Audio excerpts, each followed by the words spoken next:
আবারও নন্দীগ্রামে তৃণমূলের ক্যাম্প ভাঙচুরের অভিযোগ বিজেপির বিরুদ্ধে। নন্দীগ্রামের হরিপুরে বাংলার ভোটাধিকার রক্ষার্থে তৃণমূলের ক্যাম্পে হামলা।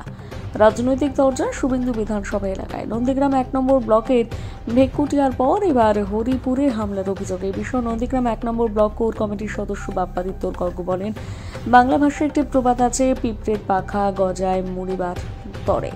ভেকুটিয়া এবং হরিপুর অঞ্চলে বিজেপি আশ্রিত দুষ্কৃতীরা রাতের অন্ধকারে তৃণমূল কংগ্রেসের এসআইআর সহায়তা ক্যাম্পে যে ভাঙচুর চালাচ্ছে, এর থেকে এটাই প্রমাণিত যে তৃণমূল কংগ্রেস মানুষের সঙ্গে যখন জনসম্পর্ক করছে, ক্যাম্পে যখন মানুষের স্বতঃস্ফূর্ত উপলব্ধি আমরা লক্ষ্য করছি, তখন কিন্তু বিজেপির গাত্রদাহ ধরছে। যদিও তৃণমূলের দাবি ভিত্তিহীন বলে জানিয়েছে তমলুক সাংগঠনিক জেলা কমিটির সদস্য এবং নন্দীগ্রাম মণ্ডল 2 সভাপতি সুদীপ দাস। তিনি বলেন, এই অঞ্চল ভারতীয় জনতা পার্টির শক্ত ঘাঁটি। বিরোধীদের কোনো সংগঠন নেই, ওদের ক্যাম্প বাঁধার লোক নেই। কিন্তু গতকাল আমরা বিডিও অফিসে লক্ষ্য করেছিলাম ওদের 7 জন কোর কমিটির মধ্যে 7 জনের নেতা হওয়ার জন্য প্রতিযোগিতা চলছে। এই নিয়ে এরা নিজেদের মধ্যে এরকম অভিযোগ করে নেতা হওয়ার চেষ্টা করছে, কার নাম আগে ক্যামাক স্ট্রিটে যাবে।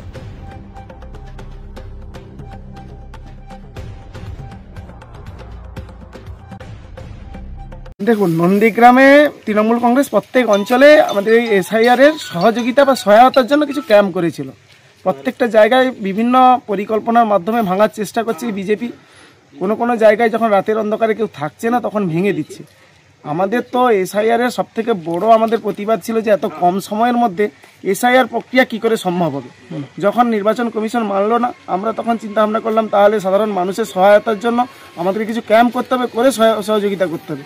তাই আমাদের উদ্দেশ্য, সেই উদ্দেশ্যেই আমরা ক্যাম্পগুলো করেছিলাম। কিন্তু প্রত্যেক জায়গায় সাধারণ মানুষ যাতে এই ক্যাম্পগুলো ভেঙে দিলে যাতে এই সহায়তা না পায়, সেই চেষ্টাটা করছে বিজেপি। আমরা সহযোগিতা করব, তাই আবার ক্যাম্প আজ থেকে শুরু হবে। এখন আমরা আছি, আবার ক্যাম্প রেডি করে আমরা ক্যাম্প শুরু করবো, এই চিন্তা ভাবনা নিয়ে এগোচ্ছি। আপনার নাম?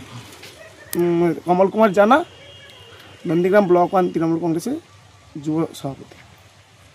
দেখুন, যে অঞ্চলের কথা বলা হচ্ছে সেই অঞ্চলে ভারতীয় জনতা পার্টি ছাড়া অন্য কোনো দলের কোনো রকম অস্তিত্ব নেই।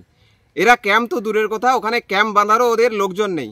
কিন্তু গতকাল আমরা লক্ষ্য করেছি বিডিও অফিসে গিয়ে 7 জন কোর কমিটির সদস্য, 7 জনই নেতা, কে বড় নেতা হবে এই নিয়ে ওদের প্রতিযোগিতা চলছে।